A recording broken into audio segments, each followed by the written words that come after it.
So I like being alone, and I think for people that genuinely know me, it's no secret to them that they know that I enjoy the solitude. And there's always a difference with feeling lonely and being alone. I think for people, I'm not here to generalize, but most of the time, if you're an introvert, you much prefer to spend time alone rather than if you're an extrovert, you want to be around people. I also think because when you're an extrovert, the way you recharge and get your energy is by being with people, but for extroverts it's the complete opposite. Well, for me at least, because I find that I can only recharge when I'm by myself and I'm alone. Like, I need my own space, I need my own time, and I feel good, versus if I'm forcing myself to spend time with people and be around people. But with that being said, I do think that even if you're an introvert, it depends on the type of people that you surround yourself with, who you spend time with. Because even if you're an introvert, you can spend time with a group of people and then you feel really drained right after, and you just cannot wait to go back home, recharge, and be alone. Or they can also be, a group of people where you spend time with, and then after meeting them, you feel recharged, you feel energized, you feel like almost inspired to do things. I don't know, like there's a difference between the two. So I think that is also kind of like a clear indicator that I use to whether I should spend more time with those group of people or lesser time with those group of people, which I know it can, like, it's not black and white, and it can also sound pretty mean, but that's just how it is. For me, I just enjoy being alone in general. Like, there's just no better feeling than having your own space, being by yourself, because you get to do whatever you want and there's no judgment, no one watching you, and no one to consider, I guess. Because I feel like when you have someone with you, whether you're living with someone or you're with your partner, with your friends, or whatever it is, you always have to think about them. I don't know, maybe it's just me, but like, even when I'm in the comfort of my own home, I'm pretty mindful about the people that are around me if, I'm with people. But when you're alone, you're just like, I can do whatever the fuck that I want and no one will say anything. And I don't know, it's that source of like freedom, of like not being judged. But again, I do feel like you can be surrounded by a lot of people and still feel lonely, versus you are alone but you don't feel lonely. Most of the time I feel the latter. I think the only time I felt that way was during my birthday. But then again, I do realize that birthdays, you just get a little bit emotional for some freaking reason. I don't know what is the science behind it, or is there any like science behind it. But other than that, I like being alone, because for me, when you are alone, you get to explore and do things without waiting for other people. And I think if you are the type that constantly, have to wait for people in order to do things, like let's say you want to go to a pottery class and you're like, oh, I really want to go, like it interests me so much, but I don't want to go alone. And that's always a reason why you don't want to go alone. Like for me, if I want to go somewhere and I don't feel comfortable going alone, it's because I just want to have someone by my side so that I can feel comfortable and I don't feel weird or awkward, or at least like I have someone there with me. But as I've gotten older, I realized that there's no point waiting for people if you really want to do certain things. Let's say you really want to travel to a certain country and you're like, oh, but I have to wait for so and so. Like, you don't have to wait for someone in order to do things that you really want to do. And most of the time, if you actually just keep on waiting and waiting and waiting, like, you will never do things that you really like, because you're constantly just waiting for someone or like the people to go with you. Just go. Like, you don't have to ask for someone's permission or like wait for someone in order to go. Like, you have to realize that you have free will. Like, there's this one time where I was at home and then I realized, you know what? Actually, I have free will and I can do whatever I want.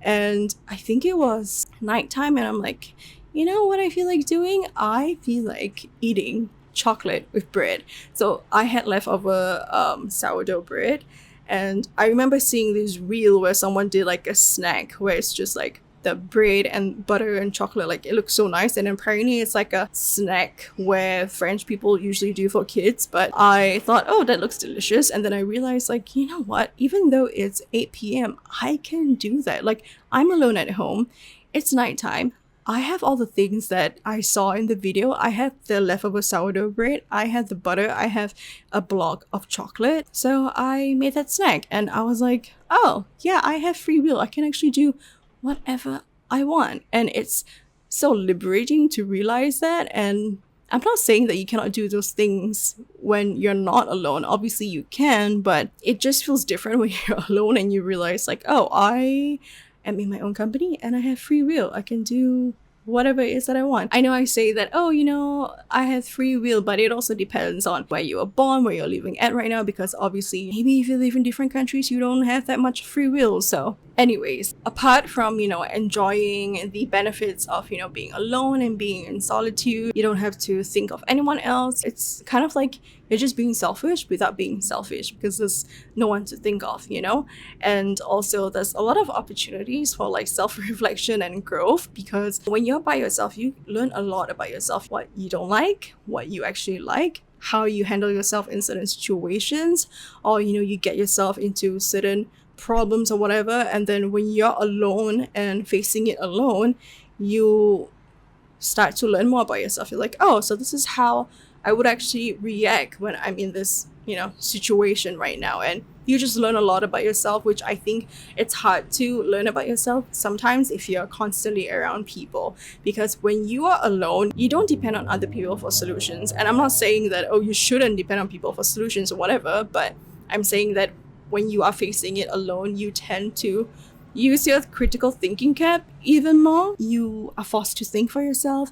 You're forced to think of solutions, versus when you're with other people, you can kind of like, half-ass it and not like put in 100% to think about the solutions, and you just depend on people. Also, again, I'm not trying to say that being around with people is bad. Obviously, it's good to be around people because naturally as humans, we want to socialize, right? Okay, so besides the positives of like being alone, there's also cons to it if you didn't realize.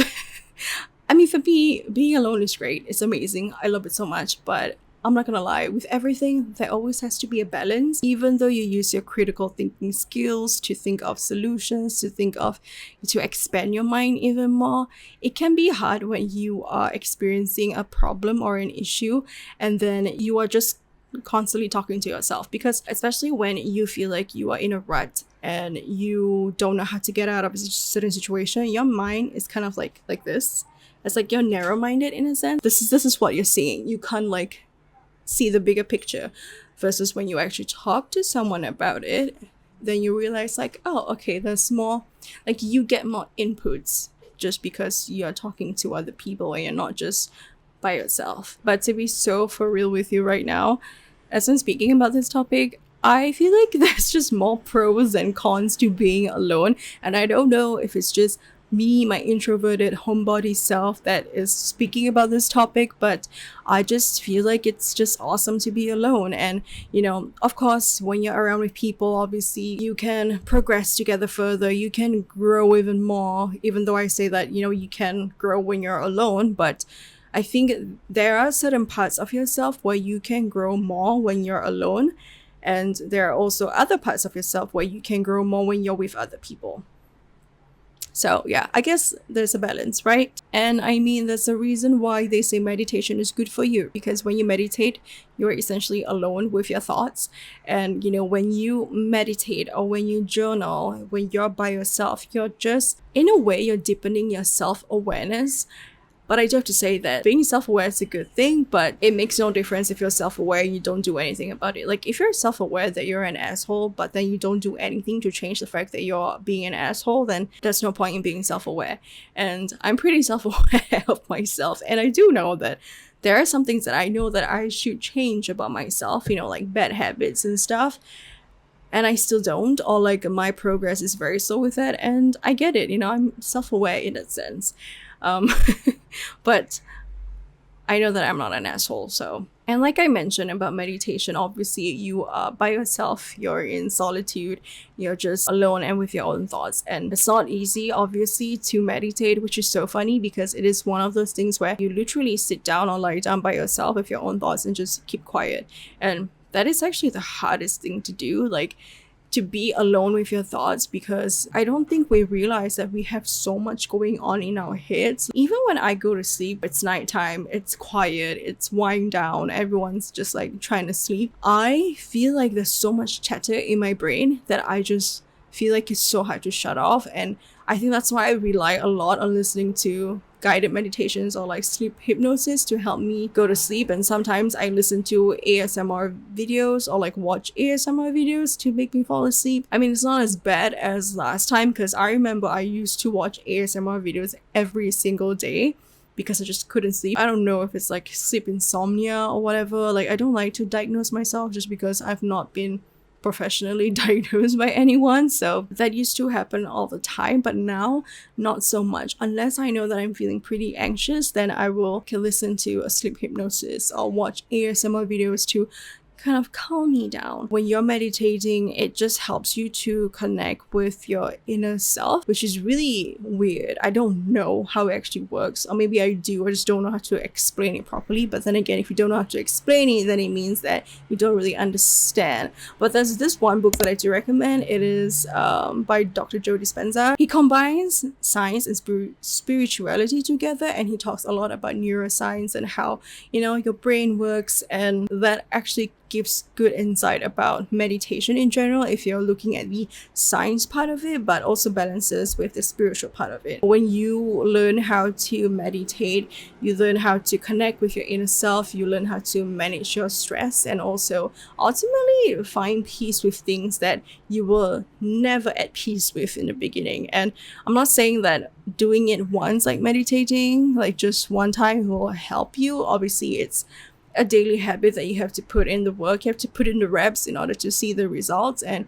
it takes time. And I think with anything else in life, it just takes time. And I don't know how we actually have gotten to this meditation part when I'm talking about being alone, but here we are. But the thing is, it doesn't have to be just meditation in order for you to, you know, connect with your inner self when you're alone. It could be different practices like going out for a walk. You can do that alone. And all these activities that you're doing alone, like completely solo, like it's not just connecting with yourself as a person, but also it enhances your emotional well-being overall. That's what I found, because when I'm doing things by myself and I'm, you know, going out for walks by myself, going to the gym by myself, sometimes I go out for lunch by myself, the more that I do those things, the more I'm comfortable with it. And maybe I'm like the wrong person to ask advice on how to be comfortable with being alone, because I've always been comfortable with being alone from the start. And I do think it stems from growing up, because I didn't have a lot of friends growing up. Like, I would be in friendship groups where there will be at least like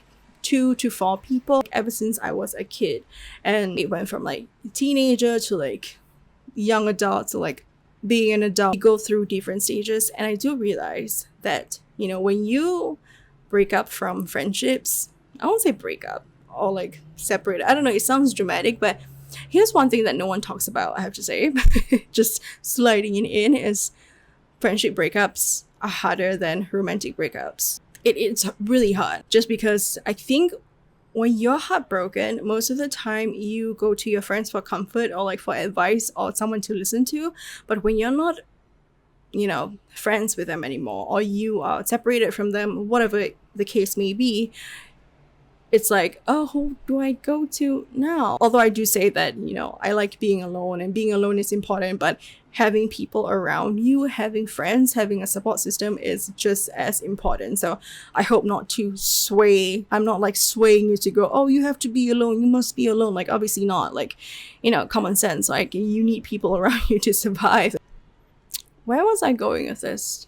You know what? I'm kind of like all over the place, because usually I have a script when I, you know, do these episodes, but today I decided to just kind of like freestyle it and see where we go. And hopefully this episode that you're listening to so far makes sense. And if you've made it this far, put like a disco ball emoji so that I know you know, care enough to stay until this part of the episode right here.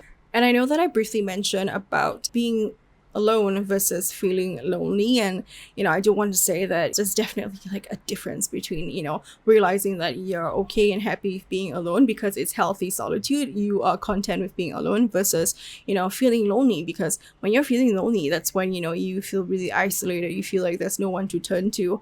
And I have to say, like, despite enjoying being alone, like for me, I can speak on behalf of myself, even though I love being alone, there can be moments of self-doubt. And also, I have to say, like, social pressure to be around people. The pressure comes from like when people tell me, oh, why don't you go out with so and so, or why don't you go to a certain event or like a certain party. And I think those kind of concerns come from a good place, because I think no one wants to see you being alone, because they think that when you're alone you're being lonely, when actually you're actually enjoying being alone. I'm one of those people where sometimes when you make plans with people and then they cancel it, you don't feel sad, you're like, oh, okay, great, it's canceled, it's okay, I can stay home, and I'm like happy about it. Is it just me? I don't know. Okay, like, that's just me. All right, I don't feel bad to admit that. But yeah, that is just, sometimes I just like being at the comfort of my own home. But obviously, if you do that all the time, then life is gonna get boring, right? You need to be spontaneous, you need to be constantly like meeting new people, exploring new things, which I'm not like, oh, I'm only staying home and watching Netflix all the time. Like, I don't do that. Obviously, like for me, when I like being alone, is because I can work on things that I want, like projects or like client work. Like, to me, maybe people on the outside will look at it and be like, oh, that's so sad, what a sad life. But I don't see it as something that I dread doing. I actually enjoy doing it. So I don't know. I think as long as the things that you do brings you fulfillment and you're content with it, then yeah, it's fine if you're doing it alone,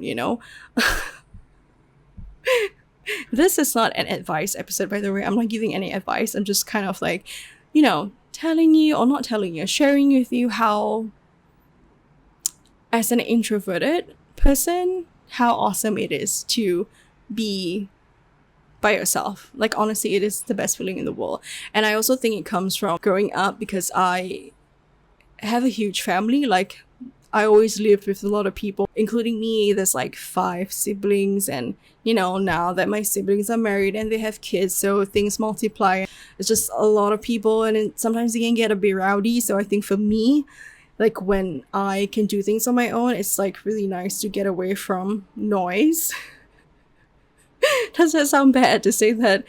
No, but the thing is like, I just don't enjoy crowds so much. Like, I'm okay. Like, spending time with my family is great, it's fine. But at the end of the day, I just like being alone.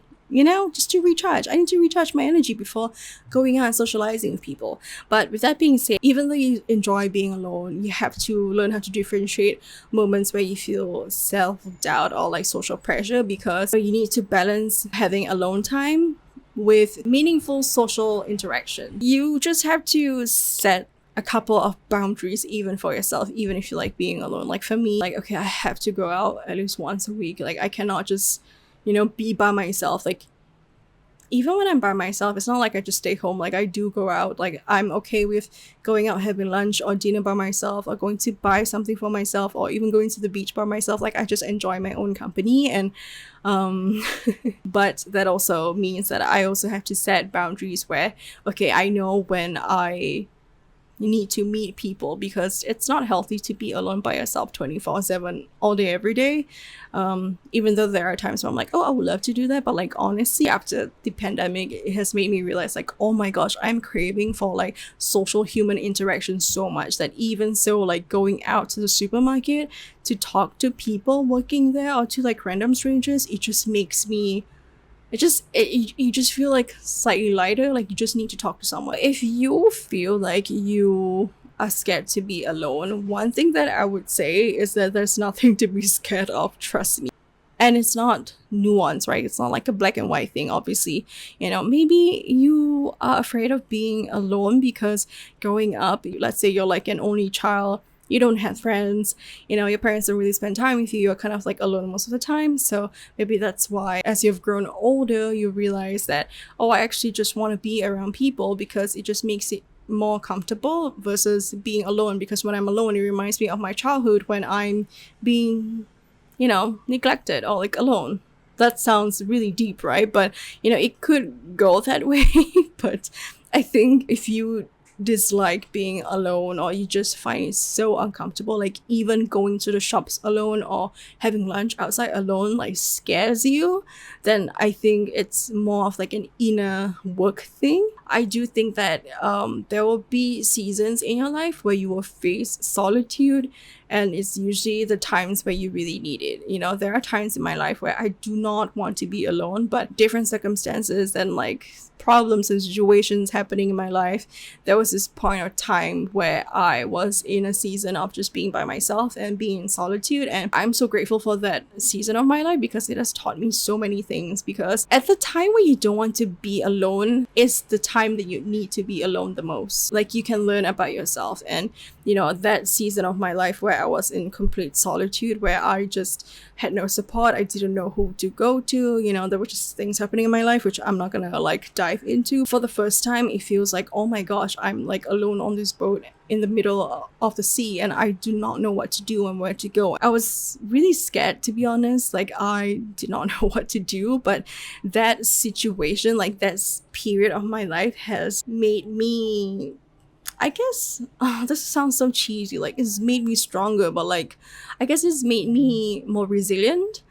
That's a better word, resilient, than stronger, because stronger sounds so cheesy, but it has made me more resilient, and I trust myself more now because I don't depend on other people. I kind of just had to lean into myself and go with my intuition and trust my gut to do things. And I'm glad that it all worked out. So I guess, having that season of solitude sometimes is needed, especially when you don't want to. That's when you need it the most. So it's definitely a necessity to go through seasons of solitude in your life. And it's not just going to be like a one-time thing, like it's going to be different seasons of your life. Anyways, I'm going to wrap up today's episode. And if you did enjoy it, I would really appreciate it if you could like and subscribe to this YouTube channel, because it really helps a lot to support it. And also, if you're listening to this on Spotify, please leave me a good 5-star rating or like a positive rating. But with that being said, I hope that you learn to embrace the solitude and embrace being alone, because it is a beautiful thing. Like honestly, it can lead you to self-discovery or having a breakthrough in life, or you can get into a creative project that you've always wanted to do by just being alone. So I hope you enjoyed today's episode, and I'll see you in my next one. Bye.